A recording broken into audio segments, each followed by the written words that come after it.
भारत में जहां corona virus का कहर जारी है, वहीं कांग्रेस के पूर्व अध्यक्ष राहुल गांधी का मोदी सरकार पर हमला भी निरंतर जारी है। उन्होंने एक बार फिर कोरोना लॉकडाउन को लेकर केंद्र सरकार पर निशाना साधा है। राहुल गांधी ने आज ट्वीट पर एक नया वीडियो साझा करके कहा कि अचानक किया गया लॉकडाउन देश के असंगठित क्षेत्र के लिए मृत्यु दंड सिद्ध हुआ है। उन्होंने कहा कि लॉकडाउन कोरोना पर नहीं बल्कि ये भारत के मजदूर, किसानों, गरीबों और छोटे व्यापारियों पर हमला था। उन्होंने कोरोना वायरस को लेकर सरकार की तैयारियों और अर्थव्यवस्था में सुधार के लिए किए जा रहे उपायों की भी आलोचना की। राहुल गांधी ने कहा कि प्रधानमंत्री ने कोरोना को 21 दिनों में समाप्त करने का वादा किया था, लेकिन करोड़ों रोजगार समाप्त और छोटे उद्योग बंद हो गए। उन्होंने कहा कि बिना किसी नोटिस के जो लॉकडाउन लागू किया गया वह असंगठित क्षेत्र पर हमला था, जिसके तहत रोज कमाने खाने वाले लोग और मध्यम वर्ग के व्यापारी आते हैं।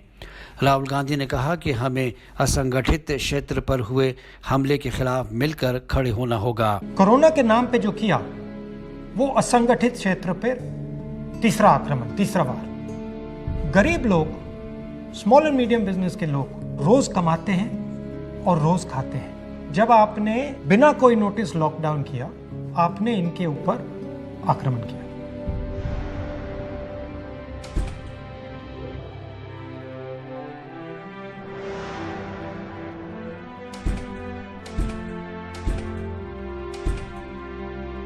प्रधानमंत्री जी ने कहा कि 21 दिन की लड़ाई होगी। असंगठित क्षेत्र की रीढ़ की हड्डी 21 दिन में ही टूट गई।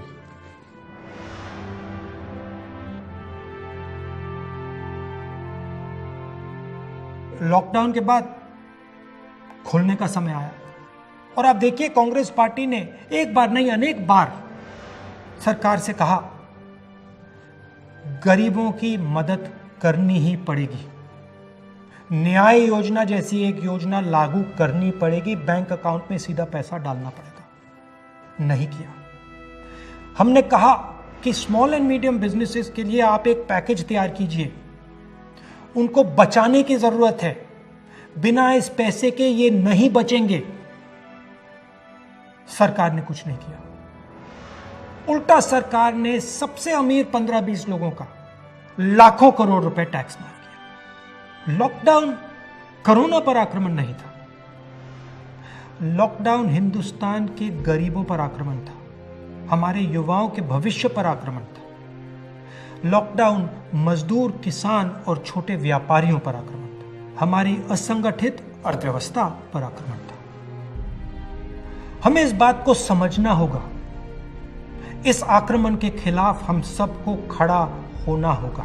राहुल गांधी नोटबंदी और जीएसटी के बाद लॉकडाउन को लेकर सरकार पर निरंतर हमले करते रहे हैं। उधर भारत में कोरोना वायरस के मामले तेजी से बढ़ने का क्रम जारी है। स्वास्थ्य मंत्रालय के अनुसार पिछले 24 घंटे में कोरोना के 89,706 नए मामले सामने आए हैं और अब तक भारत में कोरोना संक्रमितों की कुल संख्या 43,70,128 हो गई है। पिछले 24 घंटे में इस घातक बीमारी से 1,115 लोगों की मृत्यु के बाद इस बीमारी में मरने वालों की कुल संख्या 73,890 हो गई है। बताया जाता है कि पिछले 24 घंटों में कोरोना के 74,894 रोगी ठीक हुए हैं, जिससे इस बीमारी से रोग मुक्त होने वालों की कुल संख्या 33,98,845 हो गई है।